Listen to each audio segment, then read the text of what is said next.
मैं आत्माराम साहू आज आप लोग के सामने मैथमेटिकल इकोनॉमिक्स का बहुत ही इंपॉर्टेंट टॉपिक लेकर आया हूं जो आपके एग्जामिनेशन के व्यू से बहुत ही इंपॉर्टेंट है।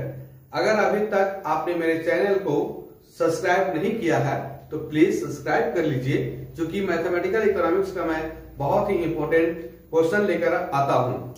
आपका आज का टॉपिक है partial elasticity of demand.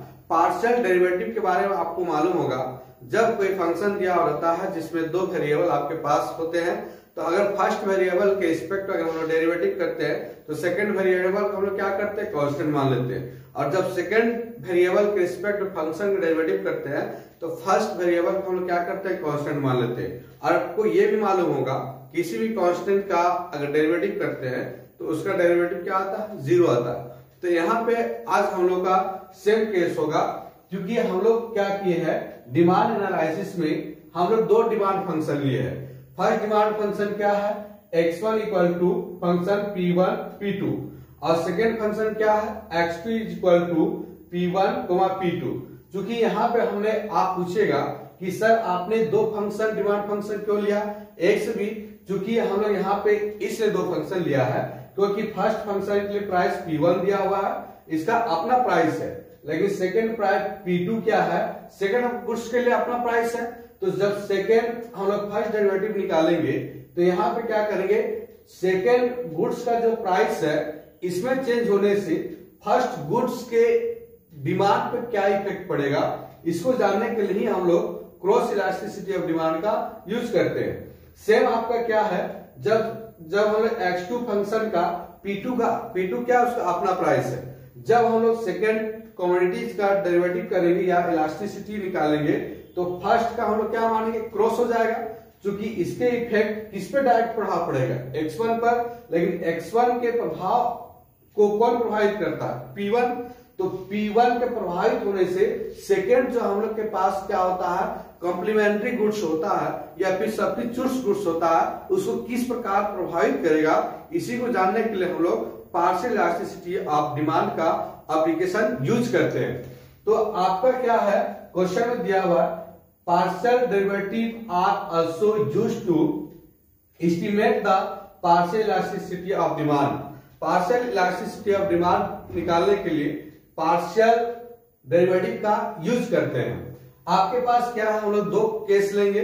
First case में होगा इफ डिमांड लॉ इज, आपके पास फर्स्ट डिमांड फंक्शन है x1 equal to p1 p2। यहां पे हम लोग क्या करेंगे, एक बार p1 के रिस्पेक्ट में पार्शियल डेरिवेटिव करके इलास्टिसिटी ऑफ डिमांड निकालेंगे, एक बार सेकंड में हम लोग क्या करेंगे, p2 के रिस्पेक्ट में पार्शियल डेरिवेटिव निकाल के हम लोग इलास्टिसिटी ऑफ डिमांड निकालेंगे।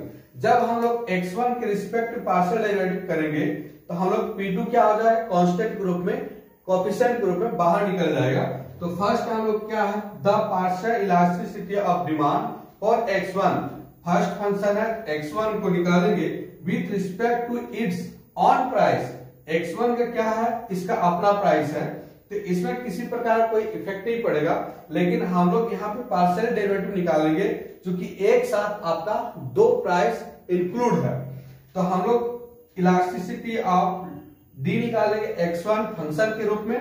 तो फर्स्ट हम लोग क्या किए हैं, पार्शियल डेरिवेटिव, ये जो आप देख रहे हैं इलास्टिसिटी में, आप जो देख रहे हैं dx1 बाय डेल p1, आपका क्या पार्शियल इलास्टिसिटी ऑफ डिमांड है। तो वैसे केस में p2 आपका क्या हो जाएगा, कोएफिशिएंट के रूप में बाहर निकल जाएगा। और ये आपका फॉर्मूला है, जो एक फॉर्मूला हम लोग जानते हैं, simple general formula elasticity of demand के लिए क्या होता है, ed equal to minus dx by dp into p by x। इसी से आपका रिलेटेड है पार्शियल इलास्टिसिटी ऑफ डिमांड का। तो हम लोगों के पास e dx1 partial derivative into p है तो p है, अभी p1 के रिस्पेक्ट लेंगे p1 रखेंगे, p2 के रिस्पेक्ट में लेंगे p2 रखेंगे। तो इस प्रकार से हम लोग पार्शियल इलास्टिसिटी ऑफ डिमांड निकालेंगे। सेकेंड में आपके पास क्या है, the cross partial elasticity of demand for x1 with respect to p2। अब x1 के लिए p2 क्या है, क्रॉस है, क्या है, क्रॉस है।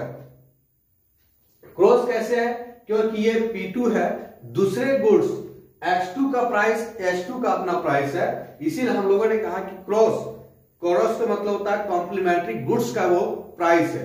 तो इसके इफेक्ट होने से हम लोग का इलास्टिसिटी पर क्या प्रभाव पड़ेगा, मांग पे क्या प्रभाव पड़ेगा, इसी को हम लोग करेंगे।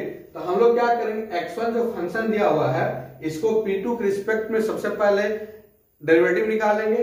अब फॉर्मूला जो इलास्टिसिटी है और फॉर्मूला है इसमें हम लोग पुट करके देखेंगे कि इसके नेचर पे क्या प्रभाव होता है।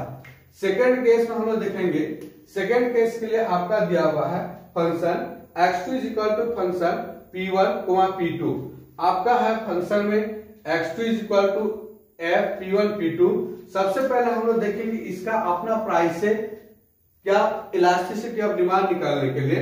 तो the partial elasticity of demand for x2 with respect to own price p2। x2 का अपना प्राइस क्या है, p2 है। तो p2 से हम लोग क्या करेंगे, सबसे पहले इसका पार्शियल डेरिवेटिव निकालेंगे। पार्शियल डेरिवेटिव निकालने के बाद इलास्टिसिटी ऑफ डिमांड का फॉर्मूला है, फॉर्मूला आपका जनरल फॉर्मूला से ही है, लेकिन हम लोग क्रॉस निकालेंगे। तो क्रॉस में आपके पास दो प्राइस दिया होता है, दोनों प्राइस हम लोग अलग अलग निकाल के देखेंगे कि आपके पास कमोडिटी के नेचर पर क्या इफेक्ट होता है। तो हम लोग क्या करेंगे, सबसे पहले P2 के रिस्पेक्ट से इलास्टिसिटी निकालेंगे, इसका नेचर हम लोग जानेंगे। फिर सेकंड हम लोग क्या करेंगे, द क्रॉस पार्स। क्रॉस की बात क्यों किए, क्योंकि यहाँ पे x2 का P1 जो अपना प्राइस नहीं है, P1 क्या है, x1 वस्तु का प्राइस है। तो इसके प्राइस के x1 वस्तु के प्राइस में इफेक्ट होने से सेकेंड गुड्स अर्थात x2 पर क्या इफेक्ट पड़ेगा, इसी को हम लोग क्रॉस इलास्टिसिटी ऑफ डिमांड कहते हैं। तो इस प्रकार से हम लोग दोनों क्या करेंगे, एक जनरल उसके अपने प्राइस से एक बार क्रॉस इलास्टिसिटी ऑफ डिमांड के माध्यम से इलास्टिसिटी ऑफ डिमांड निकाल के देखेंगे। ऐसे दिखेंगे कि हमारे वस्तु के गुड्स पे क्या इफेक्ट पड़ता है, मांग पे क्या इफेक्ट पड़ता है। इसे एक क्वेश्चन के माध्यम से हम लोग जानने का प्रयास करते हैं। तो क्वेश्चन आपके सामने होगा, आपके सामने क्वेश्चन है, following are demand function for two commodities. आपका x1 commodities and x2 commodities के लिए डिमांड फंक्शन दिया हुआ है। x1 इक्वल टू p1 का power -1/7, p2 power 0.8 and second goods आपका क्या है x2 के लिए p1 का पावर 0.5, p2 -0.2। आपका दो डिमांड फंक्शन दिया हुआ है। तो क्या निकालना हम लोग को, find for partial elasticity of demand. हम लोग इलास्टिसिटी ऑफ डिमांड निकालना है। तो सॉल्यूशन में क्या लिखेंगे हम लोग, the given two demand function. First demand function हम लोगों को जो दिया हुआ है x1 इक्वल टू p1 का पावर -1.7, p2 का power 0.8 and x2 equal to p1 का पावर 0.5 एंड क्या दिया हुआ है, p2 का पावर -0.2। तो सबसे पहले हम लोग क्या करेंगे, फर्स्ट फंक्शन का निकालेंगे। तो लिखेंगे केस फर्स्ट में हम लोग लिखेंगे केस 1 में। तो केस 1 में हम लोग क्या लिखेंगे इफ डिमांड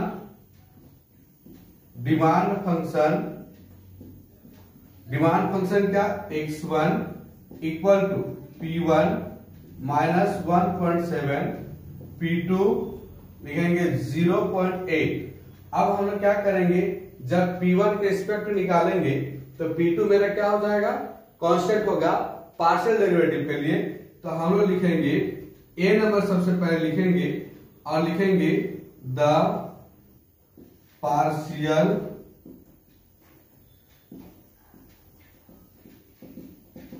इलास्टिसिटी ऑफ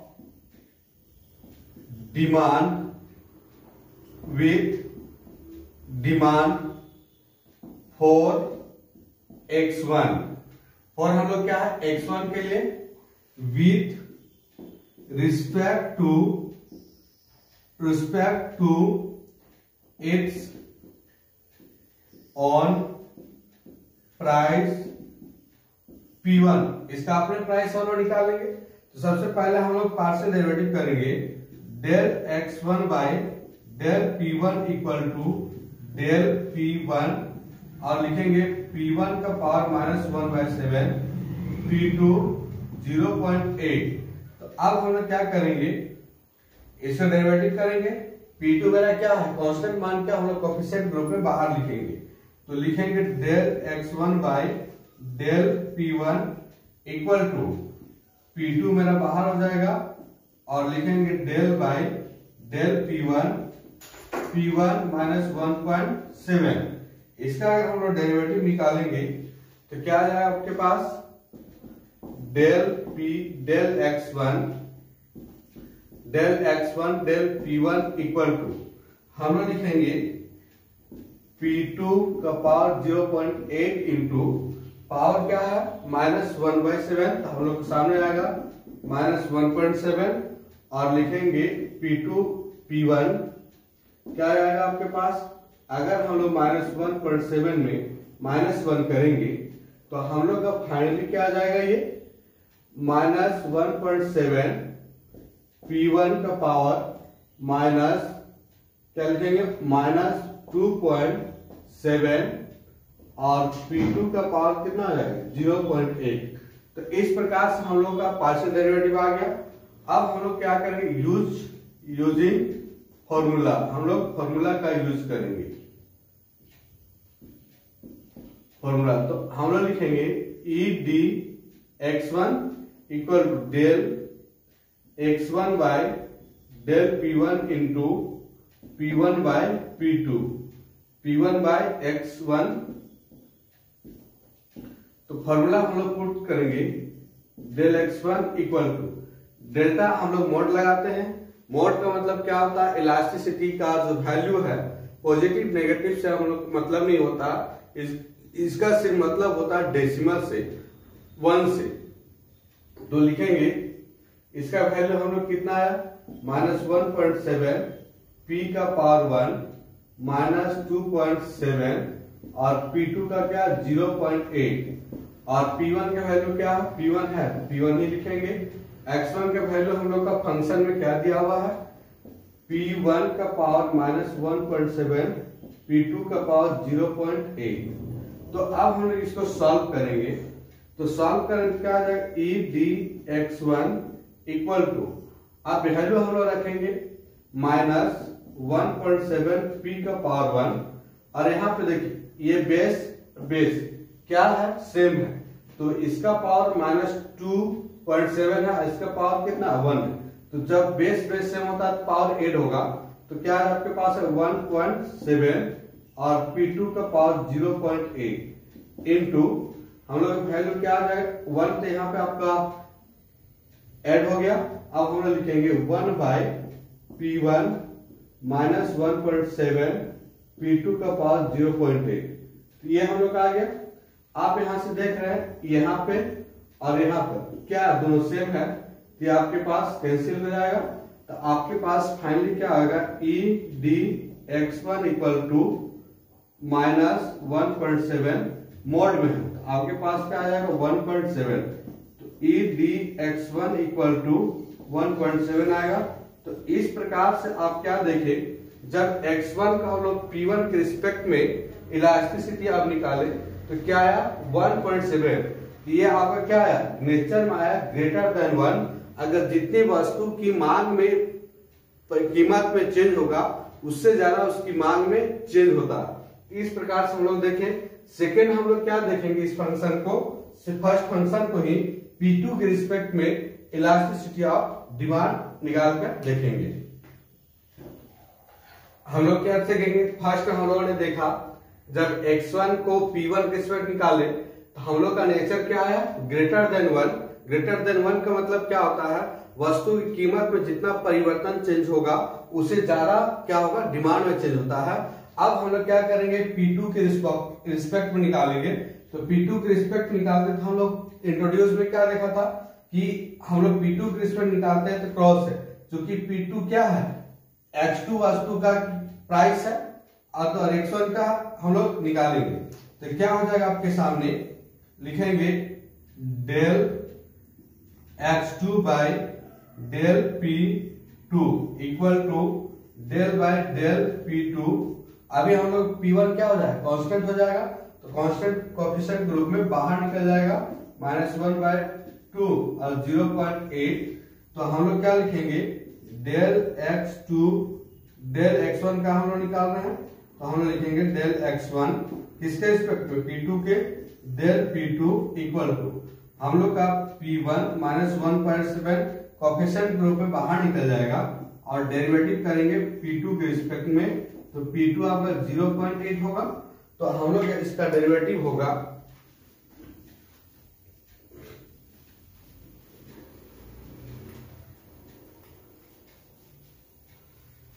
लिखेंगे हम लोग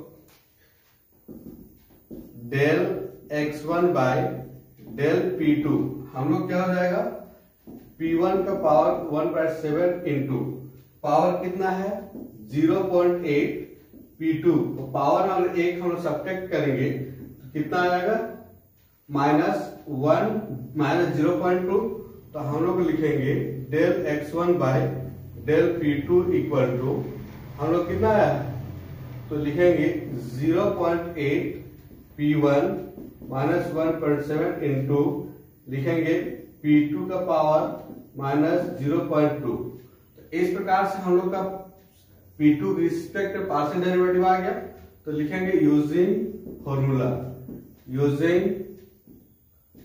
फॉर्मूला के रूप में लिखेंगे, क्या लिखेंगे, EDX1 फॉर्मूला हो जाएगा del x1 by del P2 into P2 by del x1, तो EDX1 इक्वल टू हम लोग का पार्शियल डेरिवेटिव क्या आया 0.8 P1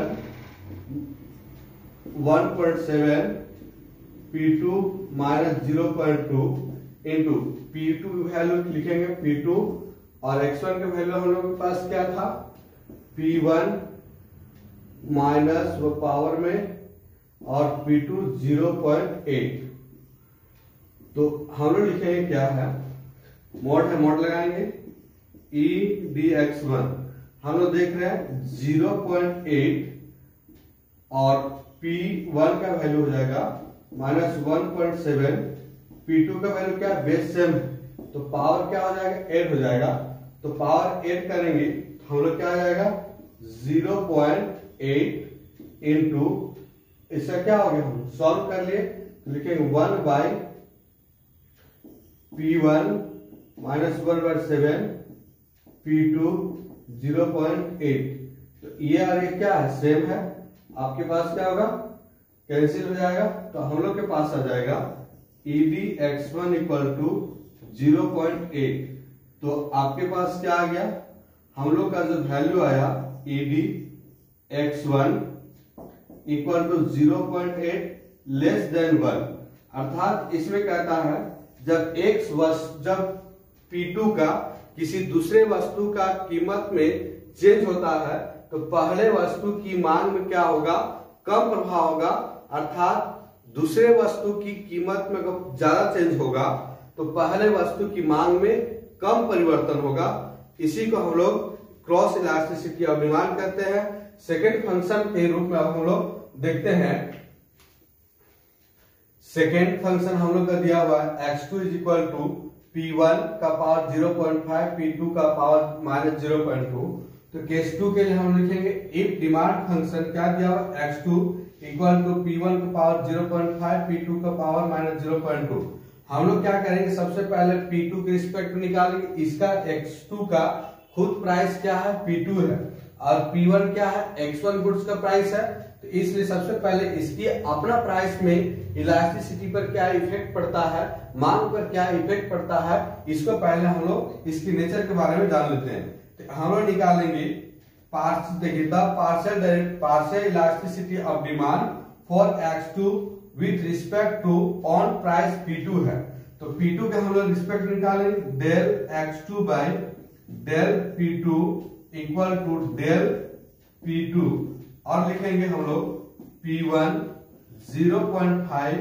P2 -0.2 तो हम लोग लिखेंगे del x2 by del P2, इसका हम लोग निकालेंगे P1 अभी क्या है P2 के रिस्पेक्ट निकालेंगे, P1 मेरा कांस्टेंट है, कांस्टेंट कोएफिशिएंट के रूप में बाहर आ जाएगा तो लिखेंगे P1 0.5 इंटू माइनस 0.2 और लिखेंगे P2 माइनस एक हम लोग सब्ट्रैक्ट करेंगे माइनस 1.2 आ जाएगा। तो इस प्रकार से हम लोग क्या आ गया लिखेंगे del x2 by del P2 equal to हम लोग का माइनस 0.2 P1 का पावर 0.5 और क्या आ जाएगा P2 का वैल्यू कितना आ गया माइनस 1.2 आ गया माइनस 1.2। अब हम लोग यूजिंग फॉर्मूला करेंगे, यूजिंग फॉर्मूला EDX2 निकाल लिखेंगे जो कि दूसरे सेकंड फंक्शन का है। तो इसका फॉर्मूला हम लोग क्या लिखेंगे del x2 by del P2 into P2 by x2। अब हम लोग वैल्यू रखेंगे तो वैल्यू क्या हो जाएगा EDX2 equal to del x2 by del P2 का वैल्यू कितना है minus 0.2 P1 0.5 P2 minus 1.2 into P2 है हम लोग P2 करेंगे और x2 का वैल्यू क्या हम लोग का फंक्शन से P1 का पावर 0.5 P2 का पावर माइनस 0.2 है।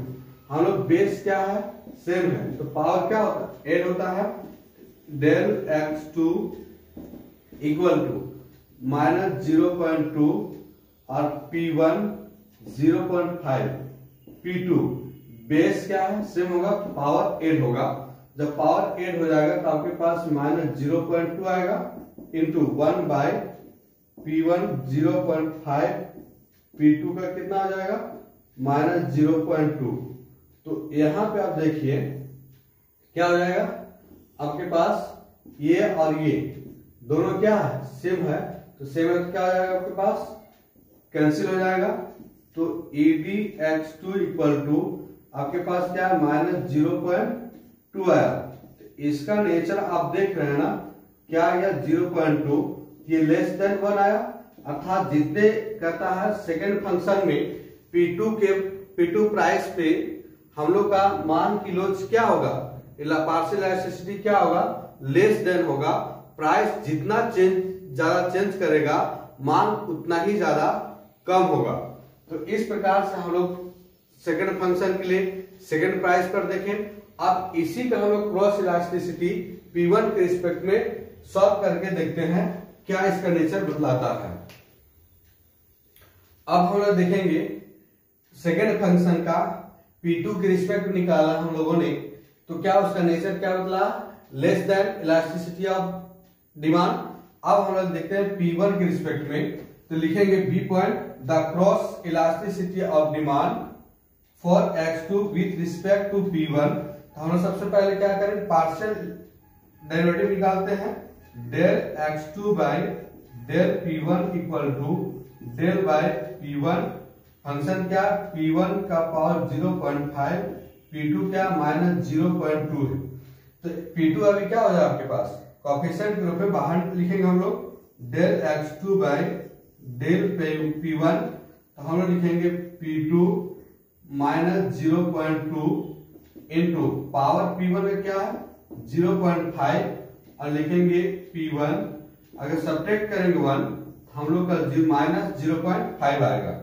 तो हम लोग लिखेंगे del x2 by del P1 equal to हम लोग क्या लिखेंगे 0.5 P1 के वैल्यू क्या आ जाएगा आपके पास माइनस 0.5 P2 का माइनस 0.2।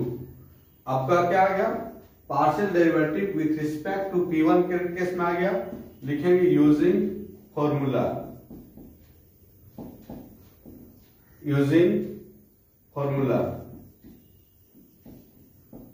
लिखेंगे EDX2 इक्वल टू हम लोग क्या हो जाएगा del x2 by del P1 into P1 by x2। हम लोग का फॉर्मूला पुट करेंगे डेल x2 इक्वल टू हम लोग का x और P1 के रिस्पेक्ट डेरिवेटिव कितना है minus 0.5 P1 minus 0.5 P2 minus 0.2 into P1 है P1 लिखेंगे x2 का वैल्यू हम लोग के पास क्या है, x2 का वैल्यू हम लोग लिखेंगे p1 का पावर 0.5, p2 का पावर -0.2। अब वैल्यू रखेंगे हम लोग, लिखेंगे ed x2 equal to 0.5 p1।